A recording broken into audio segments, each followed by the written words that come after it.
ഞാൻ ദീർഘമായി പറഞ്ഞു പോകുന്നില്ല. നമ്മുടെ സ്ഥാനാർത്ഥി ഇവിടെ എത്തിച്ചേർന്നിട്ടുണ്ട്. നമ്മുടെ മുഖ്യമന്ത്രി ഏതാനും നിമിഷങ്ങൾക്കുള്ളിൽ ഇവിടെ എത്തും. നാം ഒന്ന് മാത്രമാണ് ആലോചിക്കേണ്ടത്. ഈ വികസനത്തിന് തുടർച്ചയുണ്ടാകണമോ, അതോ 10 വർഷങ്ങൾക്ക് മുമ്പുള്ളതുപോലെ പെൻഷൻ ഉൾപ്പെടെ മുടങ്ങിയ സാഹചര്യം പറയുവാൻ ഒരുപാടുണ്ട്. ആ സാഹചര്യത്തിലേക്ക് തിരികെ പോകണമോ? നാം തുടങ്ങി വെച്ച, നാം മുന്നേറിയ ഈ മുന്നേറ്റം കൂടുതൽ വേഗത്തിൽ കൊണ്ടുപോകേണ്ടതുണ്ട്.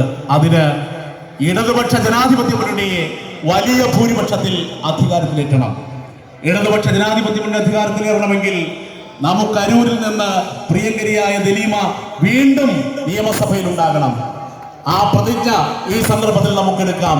വലിയ ഭൂരിപക്ഷത്തിൽ ചുറ്റികേരുവാൾ നക്ഷത്ര പടയാളത്തിൽ വോട്ട് രേഖപ്പെടുത്തി നമ്മുടെ പ്രിയങ്കരിയായ സഖാവ് ദലീമയെ വിജയിപ്പിക്കാം എന്ന് മാത്രം അഭ്യർത്ഥിച്ചുകൊണ്ട് ഞാൻ എൻ്റെ കടമയിലേക്ക് കടക്കുകയാണ്.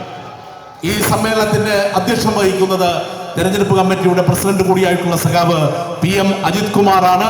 ഏറെ ആദരവോടെ പ്രിയങ്കരായ സഖാവ് PM അജിത് കുമാറിനെ ഞാൻ സ്വാഗതം ചെയ്യും. ഈ പൊതുയോഗം ഉദ്ഘാടനം ചെയ്തത് കേരളത്തിന്റെ ക്യാപ്റ്റൻ.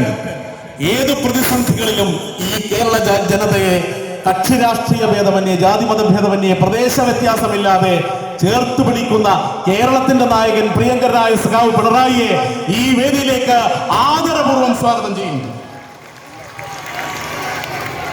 നമ്മുടെ സ്ഥാനാർത്ഥിയും നമ്മുടെ പ്രദേശത്തെ വികസന കുതിപ്പിലേക്ക് നയിക്കുകയും ചെയ്യുന്ന പ്രിയങ്കരിയായ സഖാവ് ദലീമയെ ഏറെ സ്നേഹത്തോടെ സ്വാഗതം ചെയ്യും.